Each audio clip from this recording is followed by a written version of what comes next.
Alright, everybody, yo, whatever indiscriminate, incoherent noise of joy you can in this direction. Happy birthday, Cat McCall!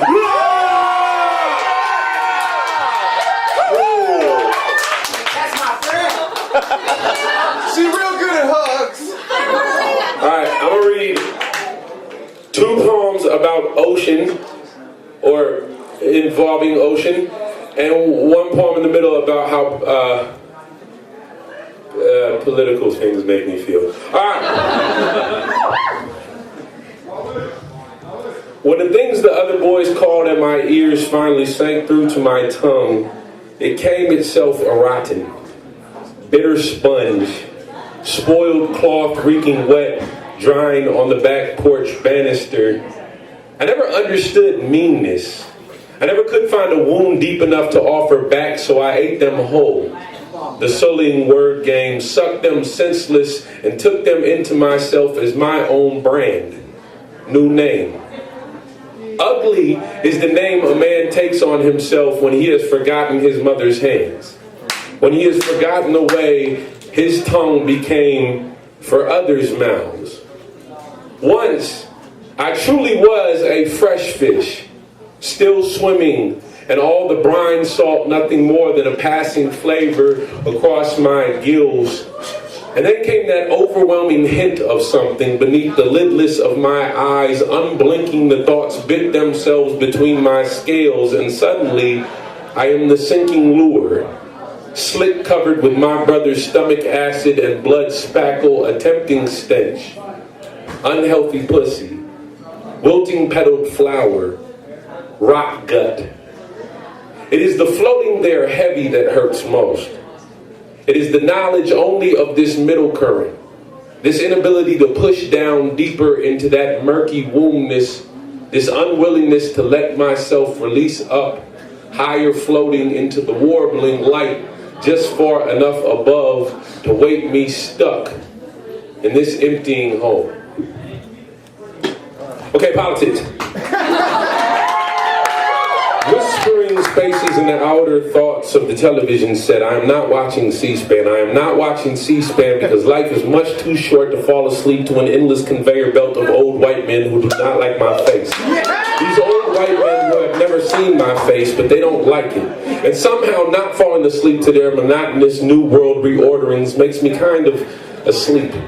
So I'm not watching C-SPAN. I'm not watching C-SPAN or Fox or CNN or PBS even. I'm watching Family Guy. Because life is much too long to not laugh at stupid shit. And then shouldn't I be watching C-SPAN and laughing? Really though, shit ain't really all that funny. Everywhere is a war zone and blood don't seem to cost what it used to. Shit damn near free these days. Flow like Coca-Cola products, and the money made ain't seen, and the money seen ain't seeable except when you wear special bifocals made of crystallized liquid assets. And oh how their carbonated think tanks bubble bullion.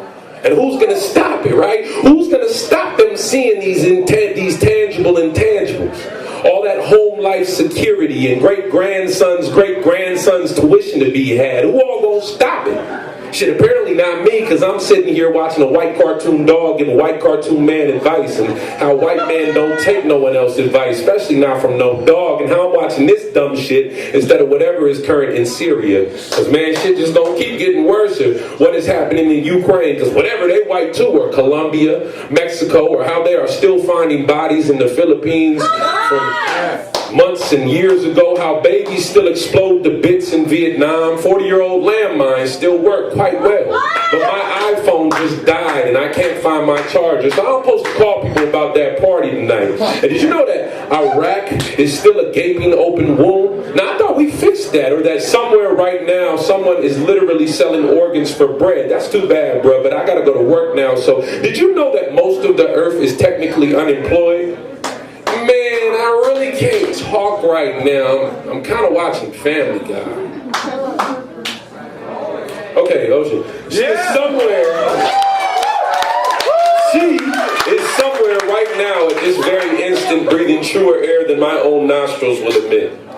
She is most likely frowning. But a frown that is not a frown, really, more a great keeping concentration into space. Funnily enough, as I'm writing, Palo Santo comes on strong through the window, a sign of her, as she sent it. No, it is the painter with the name I always forget to pronounce, waving a small brittle log over his silence. And what is a name, really? And what really is a boy? And my name is what? What boy am I really? And what do I paint? If it is one thing, it is her.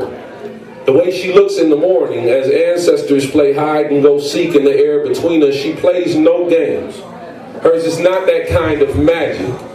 I could close my eyes forever and still they'd hear her scent, a flower's most pungent musk, deep within the calyx open fruited. My face pressed into her armpit, the little tentacular black hairs singing across my salt-smeared face. To say I love her is to make nothing useful of everything of any worth. To say I love her is to walk into a brick wall and say, look, I've just walked into a brick wall. To tell you to say I love her is to tell you that I need to say something so obviously obvious because I cannot figure out what else to say. Look, this is what I will always remember. This is what I shall never forget. Her face. Profile cupped in her palms, smaller brown caverns of such lush mineral mud and rock. Her small caverns about her face, her butt. Her butt on that cool white porcelain, brown-skinned woman on the cool white porcelain, and her side eye glance over me like she would a mountain. She, salt water deep and shining. She, brown-skinned earth and life's mother. She there framed in the bathroom doorway, and me on the living room couch watching her love my love, loving her watching as she lets herself slip over cool white porcelain and side eyes and smiles a smile like the sperm whale's pupil, and I am chum in endless schools and dancing bottlenoses and flat-mouth floor sweepers and wriggle-tongue jellies, and everything blue and green and wide open. And she is the sperm whale's pupil smiling, and she is the taste of brine and fresh life through my gills, and she is.